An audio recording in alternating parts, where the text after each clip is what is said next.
నక్కబుద్ధి గోతులు తీయటమే. అలాగే చూస్తే కనుక చెడ్డవాడు ఎప్పుడు మంచిని ప్రోత్సహించలేడు అనేది మనం రెగ్యులర్గా వింటూ ఉండే మాటలు. ఈ మాటలన్నీ ఎందుకు చెప్తున్నానంటే కనుక వైఎస్ భారతికి ఇవన్నీ అతికినట్టు సరిపోతాయండి. అసలు ఇక్కడ వైఎస్ భారతి సంగతి ఎందుకు తీసుకొస్తున్నారు అని మీరు అనుకోవచ్చు. ఈ వైఎస్ భారతి రాష్ట్ర ప్రభుత్వం మీద భారీ కుట్రకైతే తెరలేపింది. అసలు వైఎస్ భారతికి రాష్ట్ర ప్రభుత్వం మీద కుట్ర చేయడానికి గల సంబంధం ఏంటి అని చెప్పి మీ అందరికి అనుమానం రావచ్చు. హక్కుపక్షి, ఒక హక్కుపక్షి అని చెప్పి, సారీ హక్కుపక్షి కాదండి, సాక్షి దాని పేరు మర్చిపోయాను. హక్కుపక్షి అనేది దాని నిక్ నేమ్ అండి. హక్కుపక్షి పదే పదే అదే పాట వస్తుంది. సాక్షి పేపర్లో ఈ రోజు వచ్చిన ఆర్టికల్ చదువుతానండి మీకోసం. అసలుకి ప్రభుత్వం మీద ఎంత దారుణమైన మాటలు మాట్లాడుతుందంటే, మొన్నటి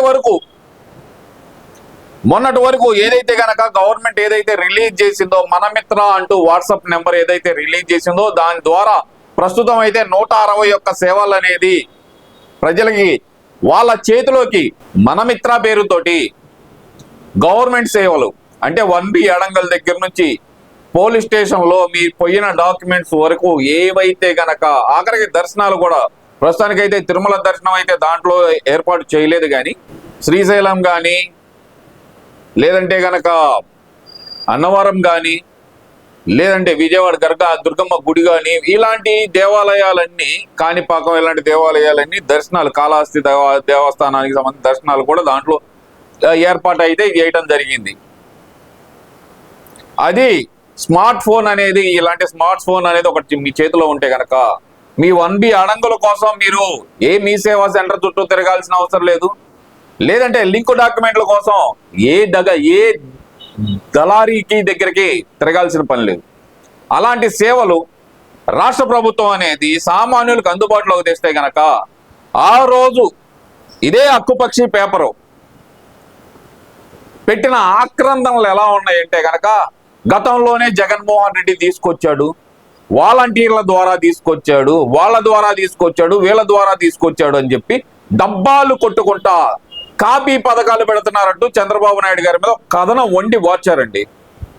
ఇదే హక్కుపక్షి పేపరు ఈ రోజు పెట్టే ఆక్రందనలు ఎలా ఉన్నాయంటే కనుక, ఇదిగోండి ఒక్కసారి చూపిస్తున్నా, కనబడుతుందా? మనమిత్ర మరో మారీచుడే అంట కనిపెట్టేసింది. పాపం ఎంత బాగా కనిపెట్టిందంటే గనక, నాడు సేవామిత్ర నేడు మనమిత్ర, పేర్లు మారిన కుట్రలు మాత్రం అవే. 520 రకాల సేవల 420 మోసాల.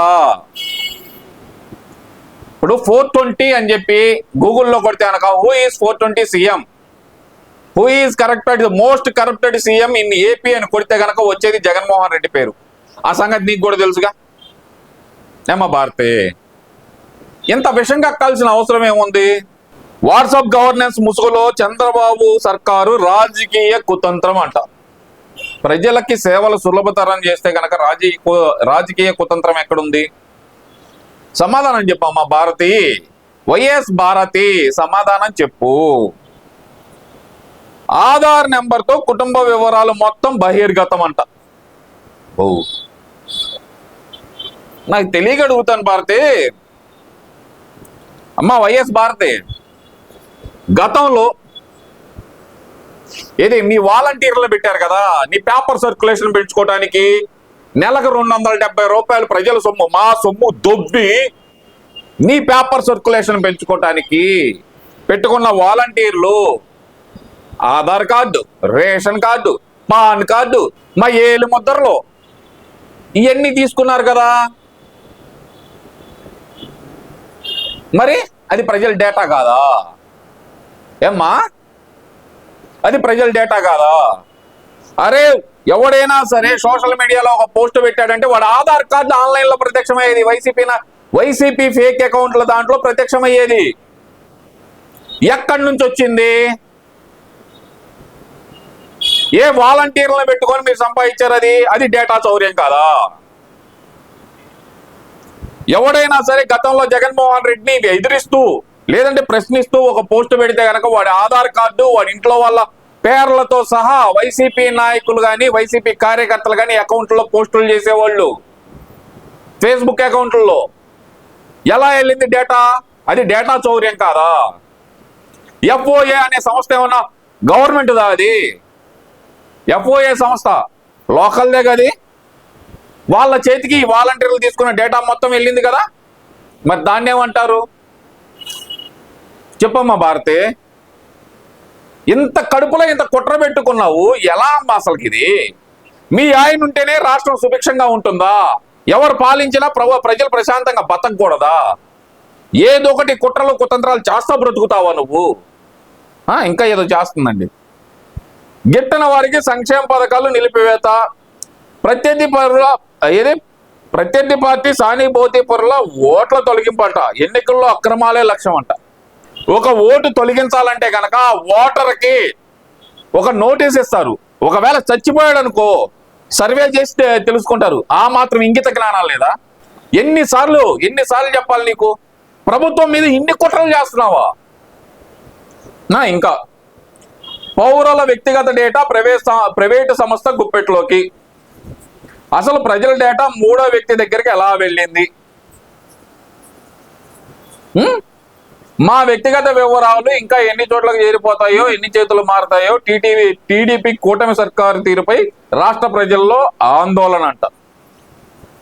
మరి గతంలో చూస్తే గనక ఎఫ్ఓఏ సంస్థ అనేది గవర్నమెంట్ అండర్టేకింగా లేదంటే గవర్నమెంట్ సంస్థేనా అది? వాళ్ళ చేతికి ఏదైతే కనుక వాలంటీర్లు తీసుకున్న డేటా మొత్తం ఎఫ్ఓఏ సంస్థ చేతుల్లో పెట్టిన అడ్డగాడిది ఎవరు? జగన్మోహన్ రెడ్డిగా. జగన్మోహన్ రెడ్డే కదా. ఆ సంగతి తెలుసా నీకు? తెలుసు కదా. ఎందుకు? ఎఫ్ఓఏలో నీ పెట్టుబడులు ఉన్నాయి. ఇప్పుడు ఎఫ్ఓఏ సంస్థని ప్రభుత్వం తొలగించింది, పక్కకు తప్పించింది కాబట్టి నువ్వు పెట్టిన పెట్టుబడులన్నీ సర్వనాశనం అయిపోయినాయి అని చెప్పి నీ ఏడుపు. ఇలా రాష్ట్ర ప్రజల మీద పడి ఏడిసే బదులు బొచ్చబొట్టుకొని రాష్ట్ర ప్రజల ముందరకు వచ్చి అయ్యా మా ఆయన ఓడిపోయాడు అని చెప్పి ఇంటింటికి బొచ్చబొట్టుకొని అడుక్కో, మళ్ళీ గెలిపించమని. అయినా ప్రభుత్వాన్ని అసలు ఏమనాలో కూడా అర్థం కాని పరిస్థితుల్లో ఉంటున్నాం. ఇన్ని అసత్యాలు, ఇన్ని అబద్ధాలు రాస్తున్నా సరే ఇలాంటి రోత పత్రిక మీద, ఇలాంటి చెత్త పత్రిక మీద కేసులు పెట్టకుండా, చర్యలు తీసుకోకుండా ప్రభుత్వం ఎందుకు నిర్లక్ష్యంగా వహిస్తుంది? 2019 ఎన్నికల ముందు కూడా టీడీపీ ఇదే కుట్రలంట. టీడీపీ సేవామిత్ర యాప్ ద్వారా డేటా చోరీ అంట. 5 సంవత్సరాలు ఏం గడ్డి పీకారు మీరు? డేటా చోరీ అన్నారు. 5 సంవత్సరాలు ఏం గడ్డి పీకారు మీరు? జగన్మోహన్ రెడ్డి ఏం గడ్డి పీకాడు? మీ ఇంటి లాన్ లో కూర్చొని పెరిగిన గడ్డి పీకుతా ఉన్నాడా? డేటా చోరీ అని చెప్పి ఒక ప్రూఫ్ అనేది బయటపెట్టగలిగారా? లేదంటే ఒక అరెస్ట్ అయినా చేయగలిగారా మీరు? అప్పుడు లేవన్నోరు ఈ రోజు లేవుస్తుందా డేటా చోరీ అని? 2019లో డేటా చోరీ అని 35 లక్షల ఓట్ల తొలగింపుకు పన్నాగం అంట. నా చేత ఏలు ముద్రలు వేయించుకున్నారు, నా ఆధార్ కార్డు తీసుకున్నారు, నాకు ఓటీపీలు పంపించి నా డేటా మొత్తం కలెక్ట్ చేశారు. ఎవరు? గడిచిన 5 సంవత్సరాల్లో మీ వాలంటీర్లు 3-4 సార్లు తీసుకున్నారు. అంటే నా డేటా భద్రంగా ఉందని చెప్పి బాండ్ ఏమన్నా ఇస్తావు నువ్వు? వైఎస్ భారతి, నా ఫోన్ నెంబర్ పబ్లిక్ డొమైన్లో ఎక్కడా లేదు. నా ఫోన్ నెంబరు. మరి నాకు ఫోన్లు చేసి బెదిరించిన అడ్డగాడిలకి నా ఆధార్ కార్డులో ఉన్న నెంబర్ ఇచ్చిన అడ్డగాడిది ఎవడు? ఆ నెంబర్ చాలా తక్కువ మందికి తెలుసు. నా కుటుంబ సభ్యులకు మాత్రమే తెలుస్తుంది ఆధార్ కార్డులో ఉన్న నెంబరు. ఏ అడ్డగాడిది ఇచ్చాడు? అంటే గడిచిన 5 సంవత్సరాల్లో మీ మీద పోరాటం చేసిన ఎవరి మీద అయినా సరే వ్యక్తిగతంగా దోషం ఎదగాలంటే వాళ్ళ పర్సనల్ ఫోన్ నెంబర్లకు ఫోన్ చేసి నోటికి వచ్చినట్టు మాట్లాడారు కదా.